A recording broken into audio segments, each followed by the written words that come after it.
किसी ने क्या खूब कहा है, रिश्ते चंदन की लकड़ी की तरह होने चाहिए, टुकड़े चाहे हजार हो जाए लेकिन वो अपनी खुशबू कभी भी नहीं छोड़ता है। खुशबू हमेशा उसकी आती रहेगी। तो मैं रंजना आपका अपने चैनल गुलाबी कॉर्नर में स्वागत करती हूँ। मैं आपको अगर बहुत ज्यादा गुस्सा आ रहा ना तो सिर्फ 3-4 मिनट का टाइम निकाल के ये वीडियो आप लास्ट तक जरूर देखिएगा।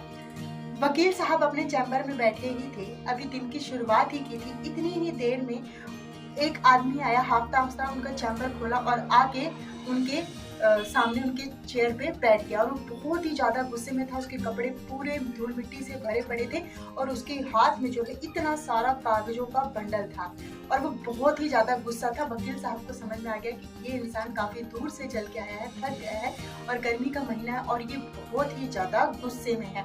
वकील साहब ने अपने सहायक को बोला, पहले आप इसके लिए एक गिलास ठंडा शरबत लेकर आइए। और वकील साहब ने एसी को टेम्परेचर ज़्यादा किया ताकि उस व्यक्ति को जो उसकी गर्मी है उसको इतना ज़्यादा गुस्सा आता थोड़ा शांत हो और शरबत पी के उसका थोड़ा दिमाग ठंडा हो।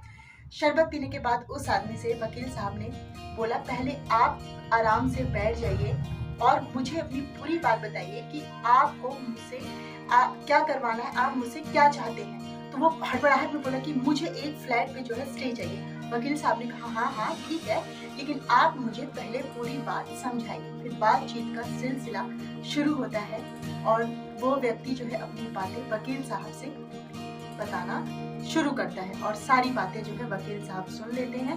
वकील साहब उनकी बातें सुनने के बाद जो है बोलते हैं, ठीक है, आप इन कागजों को यहीं पर रख दीजिए, मुझे 3 से 4 दिन का टाइम दीजिए, मैं पूरी स्टडी करूंगा, कागजों को पढ़ूंगा, फिर उसके बाद आपको बताऊंगा कि मैं आपके लिए क्या कर सकता हूँ। वैसे मैं स्टे तो आप जैसा बोलेंगे, स्टे चाहिए तो मैं आपको स्टे दिला दूंगी। और ऐसा कह के वो व्यक्ति जो है कागज वहीं पर वकील साहब के पास छोड़कर चला जाता है और 3 से 4 दिन का टाइम बीतता है। वो आदमी वापस आता है ठीक उसी तरीके से, गुस्से में एकदम लाल और धूल मिट्टी से भरा हुआ।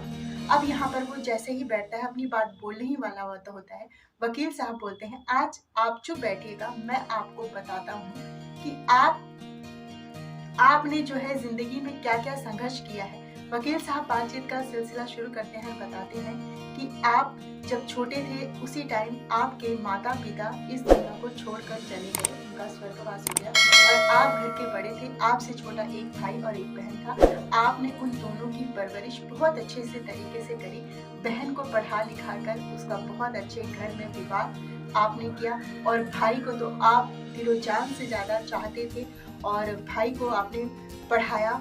और जब एक बार बचपन में भाई की तबीयत बहुत ज़्यादा खराब हो गई थी तो उसको आप अपने कंधे पर रख कर 4 से 5 किलोमीटर दूर शहर में जाकर आपने उसका इलाज करवाया और उसके बाद उसको बाहर पढ़ने के लिए भेजा और उसे इंजीनियर आपने बनाया। जब इंजीनियर की पढ़ाई के दौरान आपके भाई की तबीयत दोबारा खराब हुई, छोटे भाई की, तो डॉक्टर ने बताया कि उनकी किडनी खराब है, तो आपने उसको अपनी एक किडनी भी दी जिससे आपका भाई स्वस्थ हो गया, क्योंकि आप चाहते थे कि आपके भाई की पढ़ाई में कोई भी बाधा न आए और वो पढ़ लिख कर इंजीनियर बने। फिर आपने इतने सारे फर्ज निभाए बड़े भाई होने का। फिर आपका भाई जिस दौरान इंजीनियरिंग कॉलेज में पढ़ रहा था उसे एक लड़की से प्रेम हो जाता है और अपना इंजीनियरिंग कंप्लीट करने के बाद जब वो इंजीनियर बन जाता है उसके बाद आप जो है धूमधाम से उसके इंजीनियर बनने की खुशी में आपने पूरे गांव को दावत खिलाई थी। उसी दौरान आपका भाई आपसे बोलता है कि मैं जब कॉलेज में पढ़ रहा था मुझे एक लड़की से प्रेम था तो भैया मेरा उसके साथ विवाह करा दो। आपने बहुत ही धूमधाम से अपने भाई की शादी जो है उस लड़की के साथ करा दी। उसके बाद वो शहर जाके रहने लगा और आपको पैसे वगैरह देना भी बंद कर दिया। उसके बाद आपके भाई ने एक फ्लैट खरीदा। जब आपने उससे पूछा तू इसके पैसे, इसकी किस्त कैसे चुकाएगा, तब उसने आपको बोला कि आपकी जो जमीन है उसमें आधा हिस्सा उसका भी है तो उसके हिस्से की जमीन को बेचकर आप उसकी जो है फ्लैट की किस्त भर दीजिए। ये जब आप सुनते हैं कि तेरा मेरा, ये जब आपने सुना तो आपको बहुत ही ज्यादा गुस्सा आया और आप सीधा मेरे पास आ गए।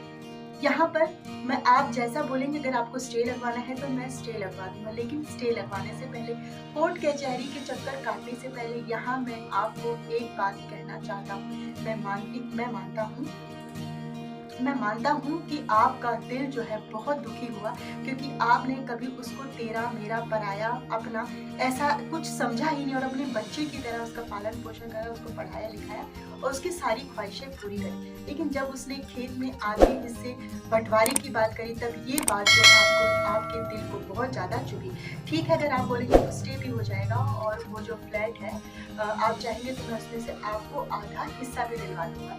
लेकिन आप एक बात बताइए, क्या ये सब स्टे लगवाने से, उस फ्लैट में आधा हिस्सा लेने से आपके वो कीमती पल, वो कीमती समय और जो आपने उसे अपनी किडनी दी, दान दी, क्या वो चीजें लौट कर आपके पास आ जाएंगी? क्या आपकी किडनी वापस आपके पास आ जाएगी? नहीं ना। क्या आपका वो बीता हुआ पल जो आपने संघर्ष किया, इतनी मेहनत करी, इतने कष्ट उठाए, लेकिन अपने भाई पर कोई कष्ट नहीं आने दिया, क्या वो पल, वो क्षण आपके पास लौट कर आएंगे? नहीं ना। तो जब ये आपका ये तो मसला था ही नहीं कि मतलब प्रॉपर्टी, हिस्सा और अपने भाई से इतना आप प्रेम करते हैं, तो अब ये सब करने का कोई फायदा नहीं, क्योंकि वो कीमती समय जो है आपका लौट कर आएगा नहीं। आप घर वापस जाइए और जितनी आपने शिद्दत से अपने भाई को पढ़ाया लिखाया, उतनी ही शिद्दत से आप अपने बच्चे को पढ़ाइए लिखाइए, और मेरा दावा है कि आपका बच्चा कभी भी आपके साथ ऐसा नहीं करेगा। तो बजाय कोर्ट कचहरी के चक्कर लगाने के, आप वो कीमती समय अपने बच्चे को दीजिए और अपने बच्चे को पढ़ाइए लिखाइए, उसकी पढ़ाई की तरफ ध्यान दीजिए और उसे एक काबिल इंसान बनाइए। इतना सुनते ही वो इंसान, उसने अपने कागजों की पोटली उठाई और वहां से चल पड़ा। वकील साहब को लगा शायद ये इंसान मेरे से गुस्सा हो गया और अपने घर चला गया और लगता है वहां से ये दूसरा वकील करेगा, लेकिन ऐसा नहीं होता है। वो इंसान वहां से सीधा अपने गांव जाता है और अपनी रोजमर्रा जैसे वो काम करता है वैसे लग जाता है और धीरे धीरे 2 साल का टाइम बीतता है। फिर वो आदमी उसी वकील साहब के पास पहुंचता है। उसके साथ एक लड़का होता है जो उससे काफी कद में लंबा होता है और उस व्यक्ति के हाथ में एक मिठाई का डब्बा होता है। तो वो वकील साहब के चैम्बर में घुसता है। वकील साहब उसको पहचान लेते हैं, बोलते आइए आइए बैठिए, मैंने आपको पहचान लिया। तो वो व्यक्ति बोलता है वकील साहब से कि वकील साहब, आज मैं आपको धन्यवाद देने आया हूँ, क्योंकि उस दिन आपने मेरे को बोला था कि जाइए अपने बच्चों की पढ़ाई लिखाई पर ध्यान दीजिए। देखिए आज मेरा बेटा जो है डॉक्टर बन गया है और उसने गांव में अपना हॉस्पिटल भी खोला है।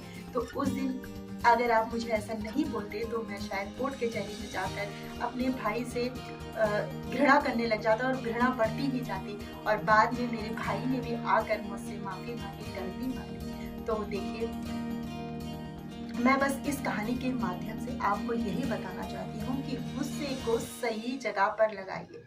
गुस्सा ऐसे मत आप उलझ जाइए बेकार की चीज़ों में जिससे आप निकल ही ना पाए। अपने गुस्से को अपनी ताकत बनाइए और उस ताकत को ऐसी जगह पर लगाइए कि जहाँ पर आप एक काबिल इंसान बन सके। आई होप सो आपको ये वीडियो पसंद आई होगी। पसंद आए तो प्लीज़ लाइक, शेयर, कमेंट और सब्सक्राइब करना ना भूलें। इसी के साथ नेक्स्ट वीडियो में। Bye friends, Radhe Radhe.